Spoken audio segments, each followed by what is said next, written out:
बिस्मिल्लाहिर्रहमानिर्रहीम। अस्सलाम वालेकुम नाज़रीन।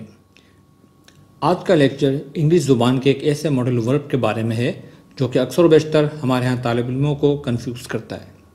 इसकी सबसे बड़ी वजह इसके इस्तेमाल की वैरायटी है। हमें ये बात याद रखनी चाहिए कि किसी भी ज़ुबान को सीखने के लिए ज़रूरी है कि इसको उसकी अमली शक्ल में देखा जाए। अगर हम अपनी मादरी ज़ुबान यानी उर्दू या कोई और ज़ुबान जो मकामी है उसके मंतकी उसूलों को अंग्रेज़ी ज़ुबान सीखने पर मुंतबिक करें यानी उसको अप्लाई करें तो हम उसको कभी सही अंदाज में नहीं सीख सकते। इस पुराने और इस मेथड को ट्रांसलेशन मेथड को ग्रामर ट्रांसलेशन मेथड कहते हैं। इस तरीके और इसके ज़रिए सीखने की मुश्किलात के बारे में इंशाअल्लाह एक अलहदा लेक्चर में आपको बताया जाएगा। तो आज का मौजू है लफ्ज़ वुड। मेरे मोहतरम दोस्त सर आमिर ख़ान कुरान एकेडमी से ताल्लुक़ रखने वाले, उन्होंने मुझे बहुत पहले कहा था कि इस लफ्ज़ के बारे में एक अलहदा लेक्चर तैयार किया जाए ताकि तालिब इल्म को आसानी से समझ में आ जाए ये लफ्ज़। तो इंशाअल्लाह आज के इस लेक्चर में लफ्ज़ वुड के इस्तेमालात को आप बखूबी समझ सकेंगे। जी नाज़रीन, वुड का सबसे पहला इस्तेमाल पास्ट टेंस यानी रिपोर्टेड स्पीच में भी होता है। जब हम नरेशन सीखते हैं या नरेशन में देखते हैं डायरेक्ट इनडायरेक्ट स्पीच, तो उसमें एक रिपोर्टिंग स्पीच होता है और एक रिपोर्टेड स्पीच होता है। रिपोर्टिंग स्पीच में एक वर्ब होता है, उस वर्ब का टेंस देखा जाता है। अगर वो वर्ब का टेंस प्रेजेंट फॉर्म में है तो आगे के हेल्पिंग वर्ब जो होते हैं वो प्रेजेंट फॉर्म में रहते हैं। अगर वो सेकंड फॉर्म यानी पास्ट फॉर्म में होगा तो उसका अगला हेल्पिंग वर्ब चेंज हो जाएगा, वो भी पास्ट टेंस में चला जाएगा। अब आपके एग्जाम्पल्स देखिए यहाँ पे, इसमें आप हम एक एक सेंटेंस पढ़ेंगे और इसको एक्सप्लेन करेंगे। The Met report says that it will be cloudy this morning. इसमें आपने देखा था मेट रिपोर्ट सेज, से की जो है फर्स्ट फॉर्म है सेज, और ये आप देखिए कि आगे जो विल है that it will be cloudy this morning, same will he रहेगा। अब दूसरा जुमला देखिए, The Met report said that it would be cloudy that morning. इसमें आपने देखा कि से की जगह सेड आया। जब सेड आया तो ऑटोमेटिकली विल जो था वुड बन गया। पास्ट टेंस के हिसाब से उसने ये एक एग्रीमेंट होता है पास्ट टेंस का रिपोर्टिंग स्पीच के साथ और रिपोर्टेड स्पीच के साथ। अगला सेंटेंस देखिए, I will bring the document, Suhaib said. अब ये देखिए, I will bring the document Sohaib said. Sohaib ने कहा कि वो डॉक्यूमेंट लेकर आएगा। फ्यूचर की बात हो रही है मगर सेड उसने कहा है पास्ट टेंस के अंदर। अब हम जब इसको इनडायरेक्ट स्पीच में बनाएंगे, इस वक्त ये डायरेक्ट स्पीच में है, जब इनडायरेक्ट स्पीच में बनाएंगे तो हम उस रिपोर्टिंग स्पीच जो सोहेब सेड के साथ देखते हुए विल को वुड में ले जाएंगे। Suhaib said that he would bring the document. ये आपने देखा, तो ये था वुड का इस्तेमाल पास्ट टेंस के अंदर और रिपोर्टेड स्पीच में।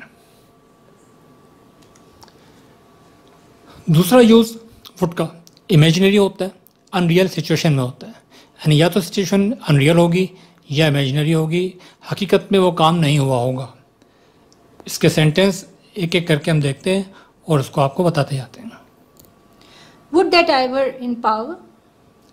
पहला सेंटेंस आपने देखा, would that I were in power, काश मेरे पास इख्तियार होता या काश मेरे पास ताकत होती। तो ये क्या है कि ऐसा हुआ नहीं है मगर वो सोच रहा है कि काश ऐसा होता। If I were you, I would arrive 2 hours before departure. अगर मैं तुम्हारी जगह होता तो रवानगी से 2 घंटे पहले पहुंच चुका होता। ये भी वो बात है जो कि हुई नहीं थी मगर अब सपोज की जा रही है कि अगर ऐसा होता तो हम ऐसा हो जाता। We would go, but we are too busy. हम जाते मगर हम बहुत बिजी हैं। ये भी वही बात है कि गए नहीं मगर सपोज किया कि हम चले जाते शायद। You would have surrendered if faced that situation. हाँ, तुम हथियार डाल देते अगर तुम उस सूरत हाल को देखते। तो ये भी वो बात है कि जो कि हुई नहीं है मगर कही जा रही है। तो ये वो सिचुएशन थी जो इमेजिनरी और अनरियल सिचुएशन जिसके अंदर हम वुड यूज़ करते हैं। ये तमाम चीज़ें आप देख रहे हैं पास्ट टेंस के अंदर हैं। तीसरा यूज़ वुड का पोलाइट रिक्वेस्ट होगी या आस्किंग होगा या कोई पेशकश होगी यानी ऑफर होगी। इसमें अक्सर आपने देखा होगा कि पोलाइटली पूछा जाता है, बहुत कटसी के साथ, बहुत ही अदब के साथ बात की जाती है, तो वहाँ वुड यूज़ करते हैं हम। ये आप मुलाहिज़ा फरमाइए एक dialogue. What would you like, sir? Listen, I would like plain cake. Would you like anything else with that? Yes, I'd like coffee. Would you mind giving me the menu? Would you like to avail the discount? ये आपने देखा तमाम चीज़ें, इसमें would इस्तेमाल हुआ है, ये पास्ट टेंस में इस्तेमाल नहीं हुआ है बल्कि ये ऑफ़र की जा रही है, पूछा जा रहा है। तो इसमें जो मफहूम बनेगा वो इस तरह बनेगा, what would you like sir, आप क्या लेना पसंद करेंगे सर। फिर वो कहता है listen I would like coffee plain cake, वो कहता है मैं प्लेन केक पसंद करूँगा। फिर पूछा जाता है what would you like anything else with that, क्या उसके साथ आप कुछ और लेना भी पसंद करेंगे। ये सब क्या चीज़ें, फ्यूचर की बात हो रही है, मतलब बिल्कुल करीब मुस्तकबिल करीब की बात हो रही है, पूछा जा रहा है और इसमें सब में वुड इस्तेमाल हो रहा है, यहाँ पास्ट टेंस नहीं है। चौथा इस्तेमाल वुड का पास्ट टेंस में होगा, वो पास्ट टेंस के अंदर कोई ऐसा एक्शन जो कि रिपीट हुआ हो, रिपीटेडली किया गया हो, उसको वहाँ पर हम वुड इस्तेमाल करेंगे। मुलाहिज़ा फरमाइए sentences. In my early teen, I would climb up the tree and enjoy Tarzan swing. हाँ, मैं अपने अर्ली टीन यानी कि अपनी लड़कपन के ज़माने में दरख्त पर चढ़ती और टार्जन स्विंग को एंजॉय करती। After the agreement, Mozam would feed the cow and Azam would get the milk. हाँ, एक मुआहदा तय होने के बाद मौज़म गाय को खाना खिलाता और आज़म उसका दूध हासिल करता। अब ये वो प्रैक्टिस है जो दोनों एक मुआहदे के बाद किया करते थे और ये उनकी प्रैक्टिस में शामिल था उनकी अमली ज़िंदगी में।